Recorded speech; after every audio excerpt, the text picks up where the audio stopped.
नमस्कार, आप सभी का एक बार फिर से स्वागत है हमारे चैनल संस्कारी बेटी पे।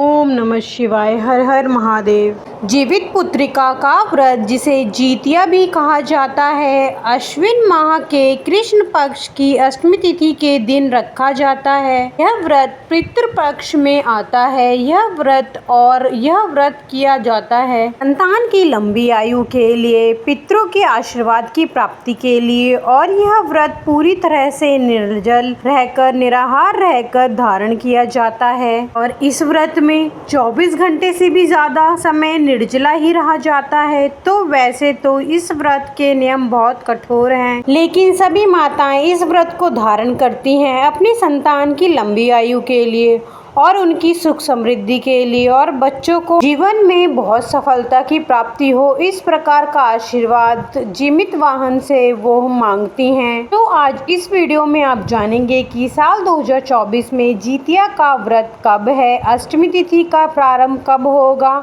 समापन कब होगा, व्रत हमें कब धारण करना है और इस व्रत के नियम क्या हैं, नहाए खाए से लेकर पारण तक की संपूर्ण जानकारी आपसे हम बताएंगे। साथ ही व्रत में कुछ नियम ऐसे भी होते हैं जो कि जिसकी सास है उनके लिए अलग होते हैं, और जिनकी सासू माँ नहीं है उनके लिए कुछ नियम अलग होते हैं। तो यह सारी जानकारी आज आपको इस वीडियो में बताएंगे, तो इस वीडियो के अंत तक आप जुड़े रहिए। सबसे पहले जानते हैं कि जितिया कब है, जीवित पुत्रिका का व्रत कब रखा जाएगा। अश्विन माह के कृष्ण पक्ष की अष्टमी तिथि को यह व्रत रखा जाता है, और यह इस साल की अष्टमी तिथि प्रारंभ होगी मंगलवार को, यानी 24 सितंबर को दोपहर 12:40 पर, और अष्टमी तिथि समाप्त होगी 25 सितंबर को, यानी बुधवार की दोपहर 12:11 पर। यह व्रत सूर्योदय कालीन तिथि के अनुसार ही रखा जाता है। तो इसके आधार पर 25 सितंबर 2024 बुधवार के दिन जीवित पुत्रिका का व्रत रखा जाएगा। 25 सितंबर को हम इस व्रत को धारण कर रहे हैं, तो 24 सितंबर 2024 मंगलवार के दिन नहाए खाए का दिन होगा, और बृहस्पतिवार के दिन व्रत का पालना किया जाएगा। ठीक है, तो ये जैसे हम तीज का व्रत करते हैं, नहाए खाए फिर व्रत और फिर उसके बाद पारण, उसी प्रकार से जीवित पुत्रिका का व्रत भी किया जाता है। लेकिन हाँ, इसमें एक नियम बहुत ही कठिन है, जो कि हरतालिका तीज के व्रत से भी बहुत कठिन माना जाता है। जैसे कि हरतालिका तीज के व्रत में आप शाम को भी पानी पी सकते हैं, या फिर कुछ लोग रात्रि के 12 बजे के बाद भी पानी पी लेते हैं। लेकिन इस व्रत में नियम बहुत कठिन हो जाते हैं। सुबह सूर्योदय के बाद ही आप जल ग्रहण कर सकते हैं, इससे पहले नहीं। यानी लगभग जीवित पुत्रिका के व्रत में आप 28 घंटे तक निर्जला ही बिता देते हैं। इस व्रत के नियम इस प्रकार हैं। सुबह उठकर ही हम सब स्नान करके पूजा करते हैं, फिर जितिया बच्चे को पहनाया जाता है, दान इत्यादि करके उसके बाद कहीं जाकर हम जल पी सकते हैं। तो व्रत बहुत कठिन है, इसमें कोई संदेह नहीं है। हर माताएं जिनके भी संतान हैं वह इस व्रत को धारण करती हैं और करना चाहिए। अब जैसे कि कई लोगों के मन में प्रश्न आता है कि हमारे पास पुत्री है, पुत्र नहीं है, तो क्या इस व्रत को कर सकते हैं? देखिए, बिल्कुल कर सकते हैं। यह पहले समय की बात है जब कहा जाता था कि पुत्र हो वही इस व्रत को धारण कर सकता है। तब पुत्रों की अधिक मान्यता थी, लेकिन अब तो पुत्र और पुत्री में दोनों में कोई अंतर नहीं है। उसी भाव से पुत्र और पुत्री दोनों माने जाते हैं। तो आपके पास पुत्री हो तो भी आप यह व्रत कर सकती हैं। लेकिन हाँ, इतना ज़रूर ध्यान रखिए, कोई भी व्रत आप शुरू करना चाहते हैं तो एक बार अपने परिवार में ज़रूर पूछना चाहिए। मतलब परिवार वाले जो कहते हैं वही करना चाहिए। सबके परिवार की परंपरा अलग होती है। चलिए अब जानते हैं जितिया व्रत में नहाए खाए से पारण तक के नियम क्या होते हैं। देखिए, नहाए खाए का दिन पहला दिन होता है, जो कि आपको मिलेगा 24 सितंबर का दिन होगा मंगलवार का। तो इस दिन आपको स्नान करके बाल धो के स्नान करना है। इसके बाद शुद्ध और स्वास्तिक भोजन किया जाता है, और नहाए खाए के दिन आपको लहसुन प्याज का सेवन नहीं करना चाहिए। मसूर की दाल जो लाल वाली होती है वो नहीं खानी चाहिए। इसके अलावा गाजर, मूली, बैगन, यह सभी चीज़ें भी व्रत में नहीं खानी चाहिए। व्रत के एक दिन पहले ही नहीं खानी चाहिए। लेकिन हाँ, कई ऐसे क्षेत्र हैं जहाँ पर मछली खाई जाती है नहाए खाए वाले दिन। तो अगर आपके यहाँ इस प्रकार के नियम हैं तब तो आप बिल्कुल खा सकते हैं। लेकिन ज़्यादातर क्षेत्रों में सात्विक भोजन ही किया जाता है, बिल्कुल बिना लहसुन प्याज का। एक और चीज़, नहाए खाए वाले दिन सबके यहाँ कुछ ना कुछ विशेष खाकर ही व्रत की शुरुआत किया जाता है। कई स्थानों पर पुतिया, जिसे कि तरोई कहते हैं, तरोई होती है एक तरह की, उसकी सब्जी बनाकर खाई जाती है। और कई स्थानों पर अलग अलग चीज़ें, कई स्थानों पर मरुआ की रोटी बनाई जाती है और भी बहुत सारी चीज़ें, साग खाए जाते हैं। तो जैसे आपके यहाँ पे कोई चीज़ विशेष होती है तो आप उसे खाकर व्रत को प्रारंभ कर सकते हैं। नहाए खाए वाले दिन शाम के समय कुछ ना कुछ मीठा बनता है जो कि बच्चों के लिए बनाया जाता है। जैसे कि पुआ बनाते हैं, गुलगुल्ले बनाते हैं, ताकि हम बच्चों को खिला सकें। एक तरह का नियम है ये। इसके साथ एक और चीज़ बनती है, छोटी छोटी पूड़ियाँ बनाई जाती हैं। इसके साथ ही बिना नमक की सब्जी बनाई जाती है, तरोई बनाई जाती है। यह चील और सियार और सासू माँ के लिए दिया जाता है। देना एक तरीके का नियम है। कहीं पर ये पूरियाँ 3 बनती हैं, कुछ स्थानों पर 4 बनती हैं, कुछ स्थानों पर 5 बनती है। जैसे आपके यहाँ पे होता हो आप वैसा कर सकते हैं।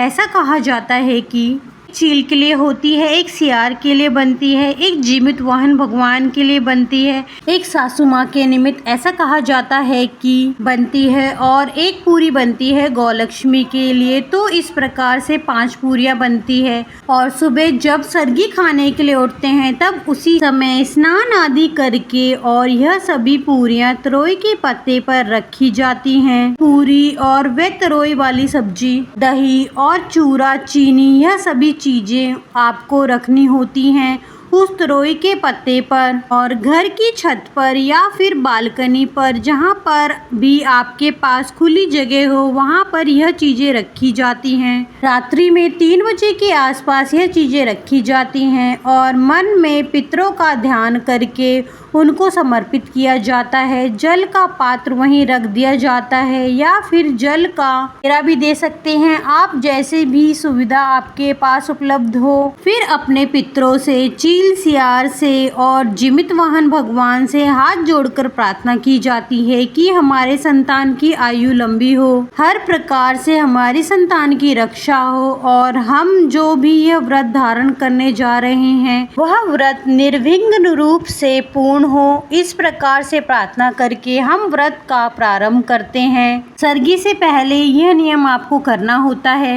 एक बात और, इस प्रकार से जो सासू माँ को भोजन दिया जाता है, चीलों सियारों को भोजन दिया जाता है, यह सब नहीं देते हैं। जिनकी सासू माँ नहीं होती वही देते हैं। लेकिन कुछ स्थानों पर जिनकी सासू माँ होती है वह भी यह देते हैं। आपके यहाँ जैसी परंपरा हो आप कर सकते हैं। हमारे यहाँ जिनकी सासू माँ नहीं होती वह इस तरीके से करते हैं, वह इस नियम को पालन करते हैं। और जिनकी सासू होती है वह वैसे ही सरगी खाकर और व्रत कर लेते हैं। और अब जानते हैं सरगी में क्या खाना चाहिए। सरगी में हम सुबह उठते हैं, जैसे कि हरतालिका तीज में हम उठकर जल इत्यादि पीते हैं, उसी प्रकार से इसमें भी जल पीते हैं। आप कुछ भी लिक्विड ले सकते हैं, नारियल पानी पी सकते हैं, जूस पी सकते हैं, ग्लूकोन डी पी सकते हैं, इत्यादि ले सकते हैं। जो आपका मन करे आप इसके साथ फल ले सकते हैं, काजू बादाम किशमिश ले सकते हैं। कई स्थानों पर जैसे कि पूरियाँ इत्यादि खाई जाती हैं, अगर आपके यहाँ यह खाया जाता है तो आप उसे ले सकते हैं। उस समय जैसे कि कई बार खाने का मन नहीं करता तो आप थोड़ी सा दही, चूरा और चीनी डालकर खा सकते हैं, ये बहुत ही शुभ माना जाता है। उसके बाद आप जल इत्यादि ले सकते हैं। दवाइयाँ लेना हो तो दवाइयाँ ले सकते हैं, क्योंकि दिन में हमें निर्जला रहना होता है तो हम दवाइयाँ भी नहीं ले सकते। तो जो भी दवाइयाँ आपको खानी हो, चाहे तो थायराइड की हो या फिर सिर दर्द की गोली हो या फिर और कोई प्रॉब्लम हो, आप दवाइयाँ इसी समय ले लीजिए। जितना हो सके इस समय ठंडी चीज़ खानी चाहिए, जल इत्यादि लीजिए। आप चाहे तो चाय भी पी सकते हैं, कोल्ड कॉफ़ी भी पी सकते हैं। आप चाहें तो सरगी लेने से पहले स्नान कर सकते हैं, यह श्रेष्ठ माना जाता है। अगर आप स्नान नहीं कर पाते हैं तो हाथ पैर धोकर वस्त्र अवश्य बदल लीजिए और जब आप सरगी खा लेते हैं उसके बाद दांत साफ अवश्य कीजिए। चाहे तो आप दांत साफ ब्रश से कर सकते हैं, दतवन से कर सकते हैं, जैसे आपके पास उपलब्ध हो। बहुत से लोगों के मन में यह सवाल आता है कि हमारे आसपास दतवन नहीं मिलती तो हम क्या करें। आप नए ब्रश से भी कर सकते हैं। व्रत से पहले दांत अवश्य साफ कर लें, क्योंकि कोई भी अन्य अगर आपके दांत में लगा होगा तो आपका व्रत खंडित हो जाएगा। इस बात का आप विशेष ध्यान रखें। तो यह है नहाए खाए और सरगी के नियम। इसके बाद फिर से स्नान आदि करके हम व्रत का संकल्प लेते हैं, पूजा करते हैं, पूरी श्रद्धा भाव से पूजा करते हैं भगवान की। व्रत का संकल्प ले लीजिए। भगवान जीमूत वाहन से, अपने पितरों से, चीलों सियारों से सबसे प्रार्थना कर लीजिए कि आपका यह व्रत निर्विघ्न पूर्ण हो।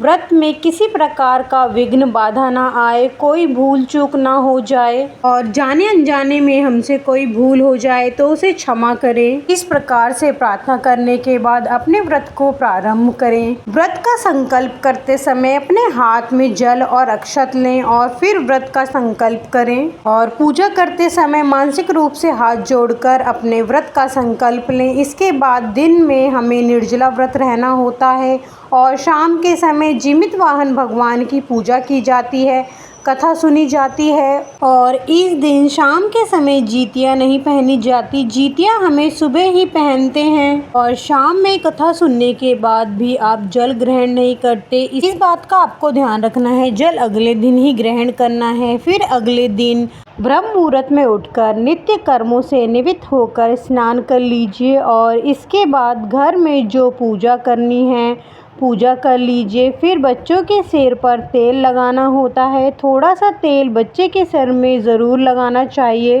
और फिर आप अपने सिर में भी थोड़ा सा तेल लगा लीजिए और थोड़ा सा सिंदूर लगा लीजिए। इस समय जो सिंदूर लगता है वो सिंदूरा में से ही लगाना चाहिए, जो शादी में आपको सिंदूरा मिला हो। आप चाहें तो शाम के समय भी सिंदूरे में से सिंदूरा लगा सकती हैं। और इसके बाद जो आपकी जीतिया है, सबसे पहले आप बच्चे को धारण करवाइए। जितने भी बच्चे हैं सबको पहना दीजिए गले में एक एक करके। उसके बाद स्वयं भी आप धारण करते हैं। सुबह पूजा पूर्ण करने के बाद आप किस चीज़ों का दान करना है अपनी सामर्थ्य अनुसार उन्हें दान कीजिए।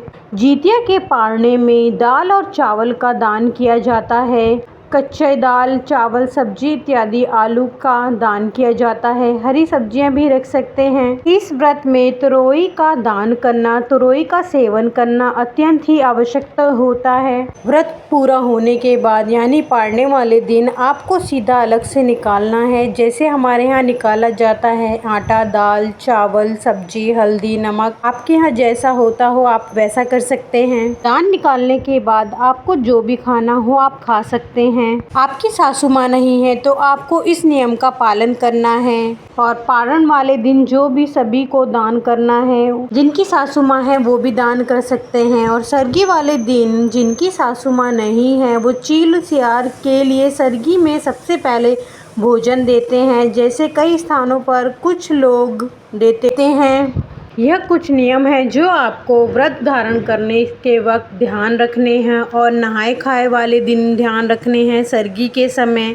और व्रत का पारना हमेशा पारण के शुभ मुहूर्त में ही करना चाहिए। उसके लिए हमारे चैनल पर एक वीडियो अपलोड है, आप जाकर उसमें सभी शुभ मुहूर्तों के बारे में जान सकते हैं कि पूजा का शुभ मुहूर्त क्या है और पारण का शुभ मुहूर्त क्या रहेगा।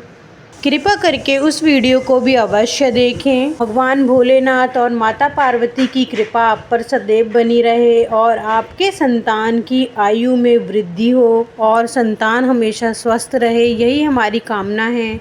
अगर आपको ये जानकारी पसंद आई हो तो हमारे चैनल संस्कारी बेटी को अवश्य सब्सक्राइब करें और हमसे जुड़े रहें ताकि ऐसी जानकारी आपको समय पे मिल सके। धन्यवाद। हर हर महादेव, हर घर महादेव। ओम नमः शिवाय।